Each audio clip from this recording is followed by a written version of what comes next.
First of all, I would like to welcome you all to our city, Kocaeli.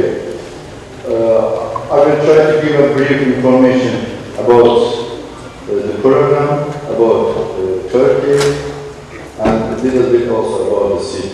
Okay? But you know, the vitality and efficiency of any civilization can be measured by their peak. They have not for others. Really, as a European Union, you have put a lot of efforts. I would like to take to Italy and Malta, those who have put a lot of effort in order to make this project successful. In this project, we are not only running the scientific European platform, also there is a multicultural diversity in this project. And I believe that we have learned a lot from each other. We are sharing our experience. And now it is our third meeting, which is in Kocaeli. In 5 days, we will try to share our experience and we will try to learn from each other. Okay, decide to teach each other. Thank you. Head of the First Office for Secondary Education of Third Directorate of Athens. Here is my Roche, Head of Third Directorate of Athens. We were west of Athens, and I am responsible for the schools in the municipality of Gallo. And I have an example about the school in Gallo who used the role method, the teacher as mentor. Now focusing on mentoring in education environments. We refer to the face-to-face relationship that develops between an individual, whether teacher or learner, usually older, more experienced, sometimes of higher hierarchical position, and the new students with the main purpose of transferring knowledge, experience, codes of communication, and conduct in order for the students to join actively to utilize the educational tools and to achieve all learning goals, addressing effectively any obstacles, difficulties encountered in the learning process. As you see from the presentation, there's also Deborah's name. Deborah is actually the partner who is the official member of this project, of this platform SEEP. Malta is a small island in the Mediterranean, a partner of many other projects, European projects, but this is a project that is at heart because basically Malta is investing in science education, not just in science education, but in education in general. But science education is a priority for many European countries, not just Malta. Possibly as in your countries, we are facing a difficulty in attracting students to sciences. Okay? Students are given the possibility to discuss, this is a crucial role in this process, and what they will build, because this was very much linked to their housing, where would you stay in a remote island, and then the next process in elaboration was about finding research about energy efficiency. This is where science starts coming in, okay? How would you make this place energy efficient, given the resources you have? And then there is a handout linked to the whole task, where students are given the opportunity to grade, to analyze their process and assess themselves. Okay. These are some of the pictures where they were actually doing the shelters. Students took up the idea and the challenge. Okay. The end product with the various shelters used there, and it's very interesting to note that students come up with all sorts of ideas, and me as a parent, I would say that when they come home, I have a little daughter, a 12-year-old daughter, who herself, when she comes up with these tasks, and me as a parent, you know, you start discussing these things, and you start giving ideas, and then the difficulty would be in finding the resources they would need, but obviously you would help them out. yes, we believe in it for sure at the education authorities in Malta. We offer training. There is a culture change that needs to be done in order to achieve this inquiry-based learning. Okay? We as teachers are very much in traditional learning rote methods. In my particular subject, biology, students who just study by heart a lot of memory and a lot of facts will not pass their examinations, even if they study literally hard. Why? Because it is not an exam based on facts. It is an exam based on the application of concepts. And that comes to this approach. Teach a child to think and they'll be lifelong learners. And after all, we want students who become lifelong learners because the world is changing fast and they have to adapt to new scenarios. Thank you.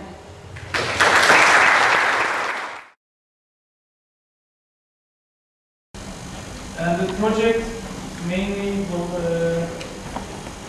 you can see the red line, I think the red circle, and we are in collaboration with Exploratorium in United States, and I hope, or we hope, in 3 years times, we will get the new places. There are 2 buildings in this circle, and we will construct 2 buildings. We call SECA Kocaeli Science Center project. This is one building is approximately 6,000 square meters and 40,000 square meters area with all area. And the main target is that the second part will be teachers, families, primary students, primary, university students, non-science interest, and the third one is we have to think about the money and tourists, business, community groups, adults, general industry, and universities.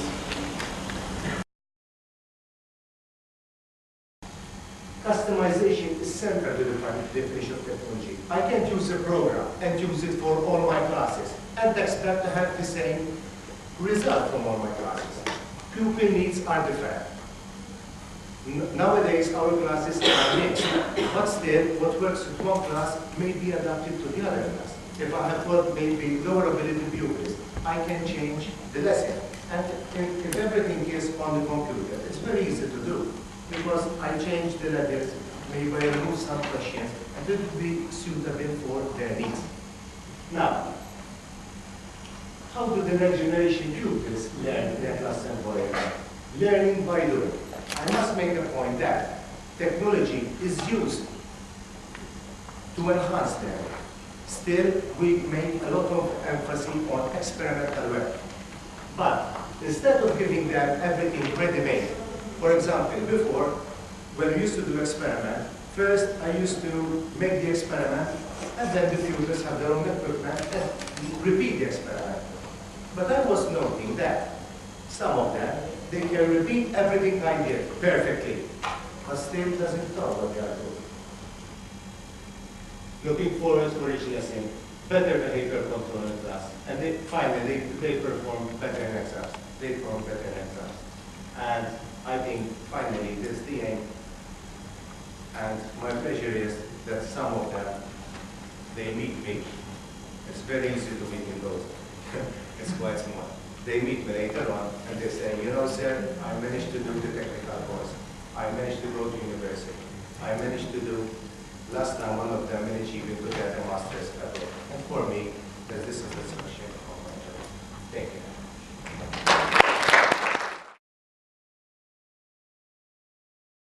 I hope this meeting initiates fruitful relations between our university and the stakeholders of your project.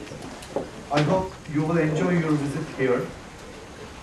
Now I am giving the floor to my colleague, Özlem Temizol. Thank you. Dear guests, as Professor Pamuk had already done, I would also like to welcome you all to our university. My name is Özlem Temizol. I'm working at the International International Relations Unit of Kocaeli University. There I'm mainly responsible for the planning and conduct of exchange programs. Today we are very happy to have you here for this conference as part of the SEEP project, which aims to contribute to training future scientists and European citizens. It is the first university campus in Turkey that was planned at a time and opened 4 years after the beginning of the construction.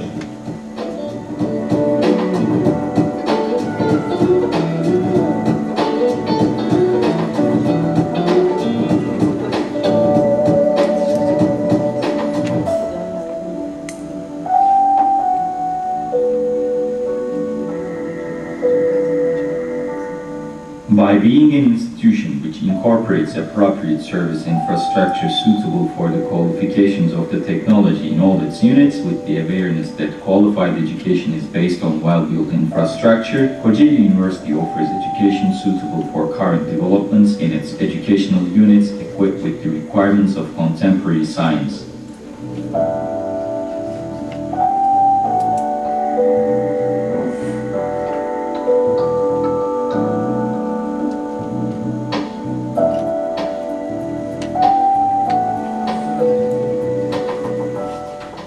Theoretical knowledge is turned into practical studies in physics, chemistry, and electronic labs of the faculties that offer science education.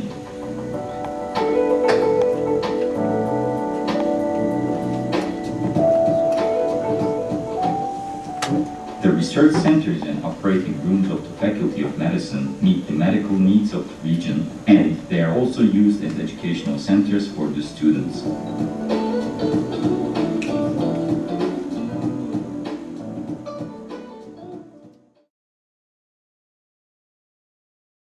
And it's not a sort of like curriculum, it's not a traditional curriculum, it's a sort of curriculum that sort of like tries to develop and deliver a system which recognizes the need to develop the problem solving. It's quite important. As I said, it also shifts the focus from lecturer, from teacher to the students, and it sort of like really encourages the students to think creatively and laterally. Is quite important, these qualities. Aren't there any problems with it? Oh yes, there are. Lots. As I was one of those, if you are familiar with traditional methods, you will find it intimidating.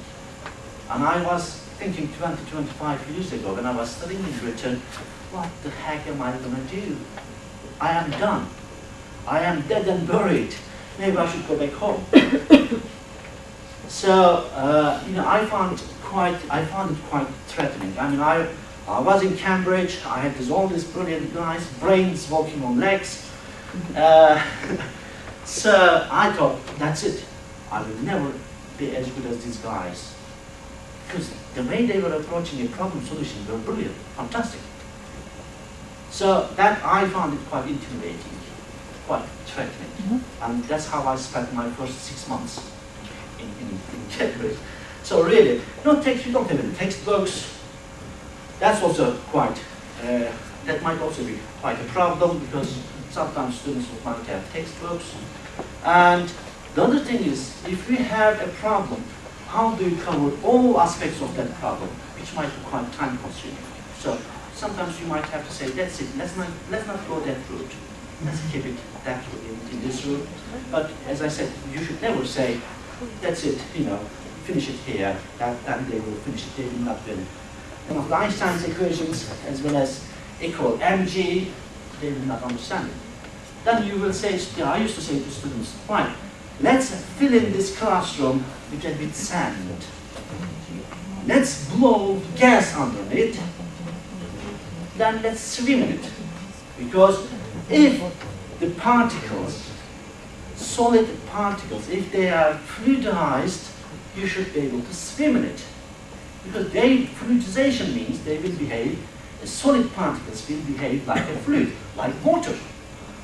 So then I used to support it with this little video from my good friend, an Australian professor, David Rhodes. This little tank is full of sand. We start blowing gas under it, and then here is our little duck swimming happily in it. So that's all I've got to say today. Thank you all very much for your time.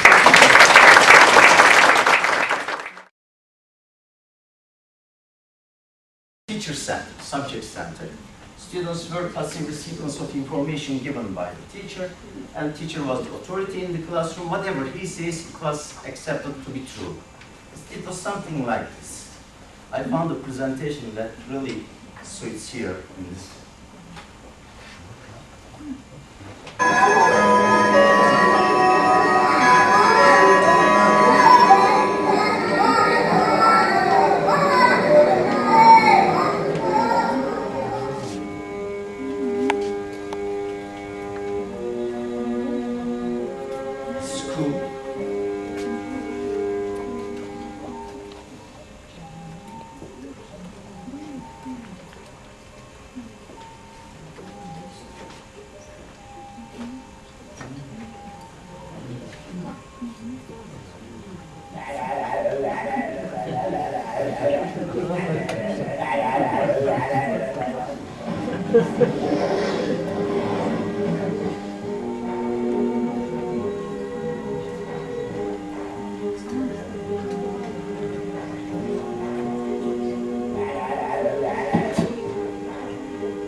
Secondary education, and for primary education you have to enter another site, and the courses that offers here mathematics and physics and chemistry and biology and language and history, the courses offer. You choose from the course here, and let's say physics.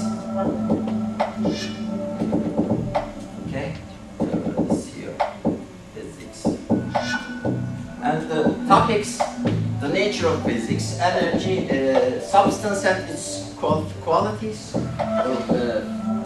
force and movement.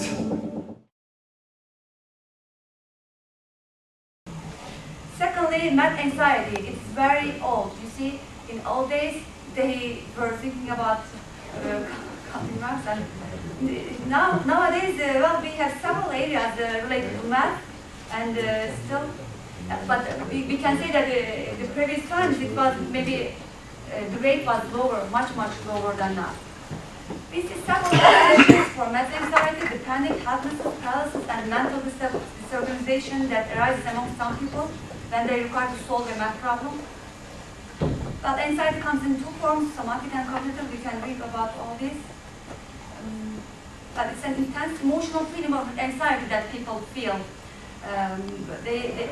About their ability to understand and do mathematics, intense frustration. Several different definitions, but they all mean point the same thing actually. We are all trying to teach science, and for whom the big part of the is dedicated. So in order to start my presentation, I will use a quote. The next generation is digitally literate, connected, immediate, experiential, social, theme, structure, engagement and experience, visual and kinesthetic, and things that matter. Diana and James Obinger, they are some very important authors, and their specific related book is Educating the Next Generation. They use technology like they are eating, or maybe even better. They know how to handle things, how to do things. We are even can imagine. They are very good with handling technology, even if they do not know how it works. Remember our visit yesterday and the modules they were assembling in the robots. We said, oh, no, a kid 4 or 5 years can't do it, but yes, they can, and they can do it just much better than a lot of us can, because they are very